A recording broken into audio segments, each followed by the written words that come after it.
Well, the piece of crap has arrived, finally.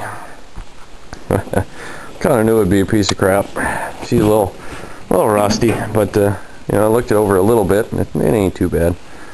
I'm glad I don't have a heated shop, because I'd probably get a little wet if I did. I'm bundled up like a friggin' Eskimo here, because I'm going to be laying underneath this pig.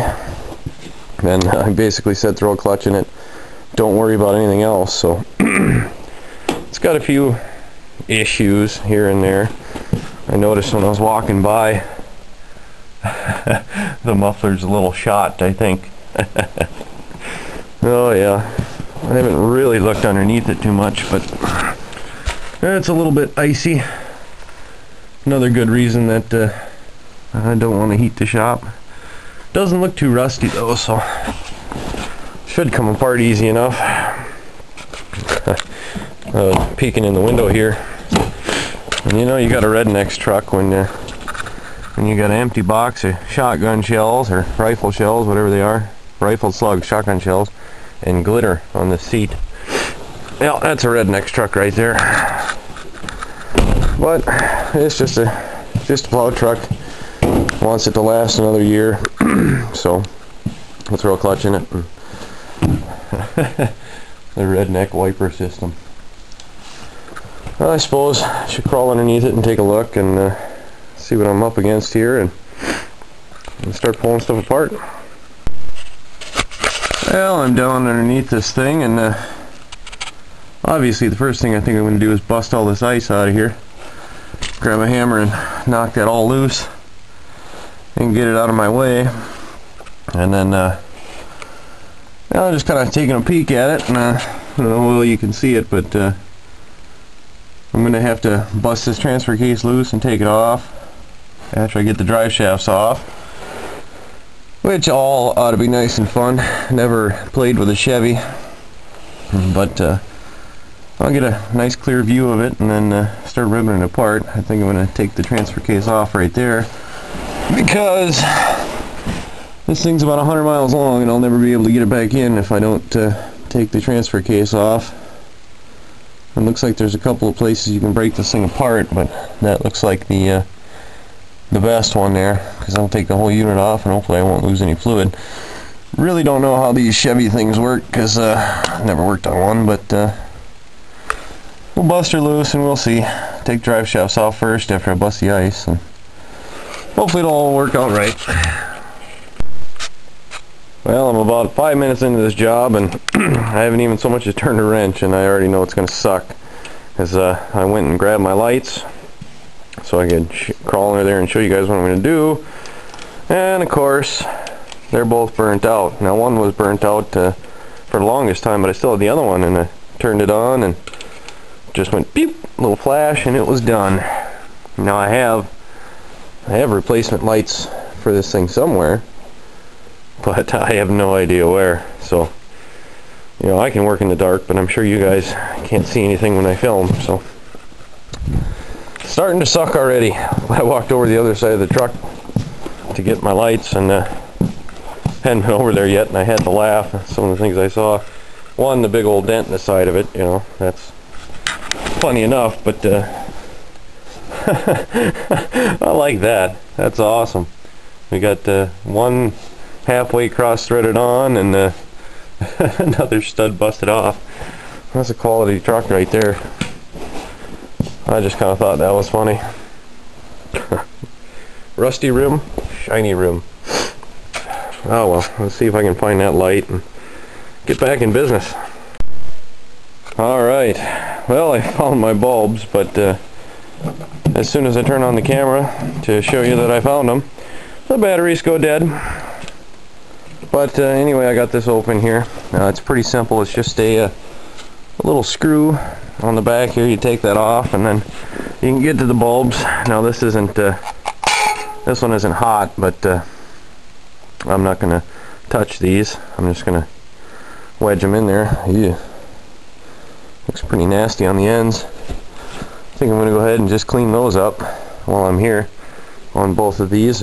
Other one's probably not any better, because that just looks pretty nasty. I don't know if you can see it, but it's pretty corroded and pitted, so grab some sandpaper and clean up those, and then put the new ones in, and hopefully they won't burn out, because those are my last two. And then eventually I can start working on the truck. Alright, I got one bulb in. See what she does here. Whoa! Yeah, that's bright. Alright, she works. I'll go ahead and do the other one and then get on to the truck. Well, alright, we got all the snow out of the way, or the ice that I need to get, and I got some light down here, a little bit anyway. And the first thing I'm going to do is take these drive shafts off. This one's the front one, so what I'm going to do is unbolt those two bolts there, and there's two more on the other side. I'll be able to pull that off, and then I should be able to pull this end out. Let's see if I can get a light over here and pull this end out of the transfer case. Then I should be able to go way back there and do the same thing to the rear one.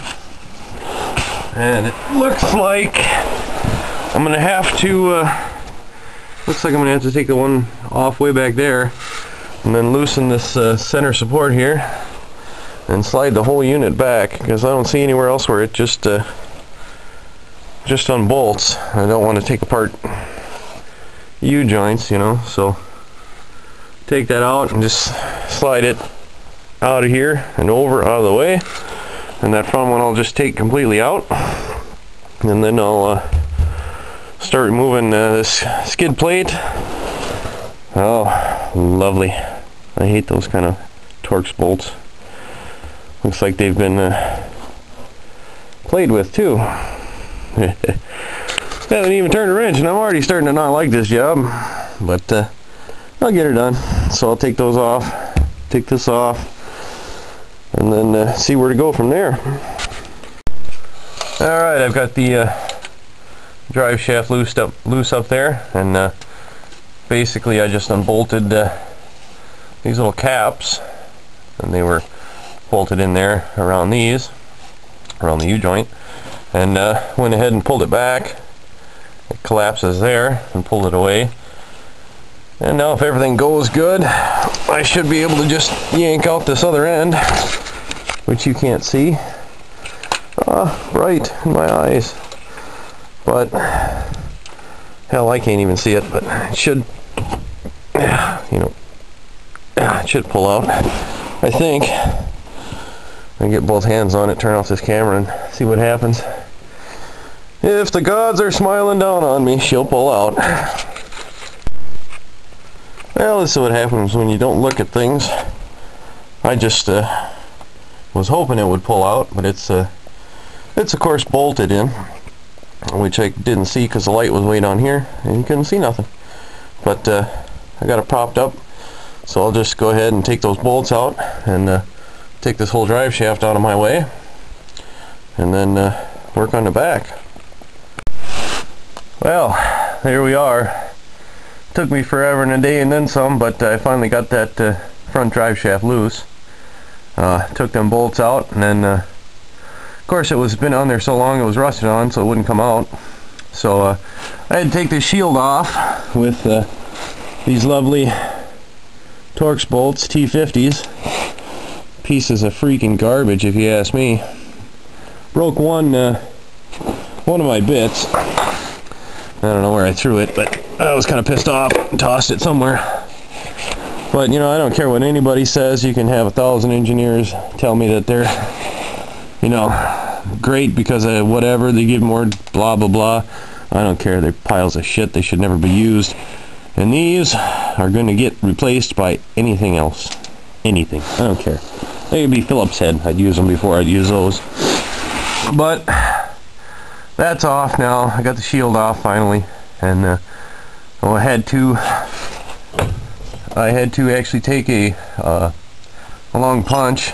This one's an alignment punch, but just ignore that knot for impact use on it. But put that in there, and took a hammer and pounded it, and then once that started to break loose, I went to the other side up top here, and there's another hole, and I did the same thing, and it finally popped off. So now I can go ahead and yank that sucker out of there. But I think for right now I'm going to go in the house and get some coffee, maybe upload this video.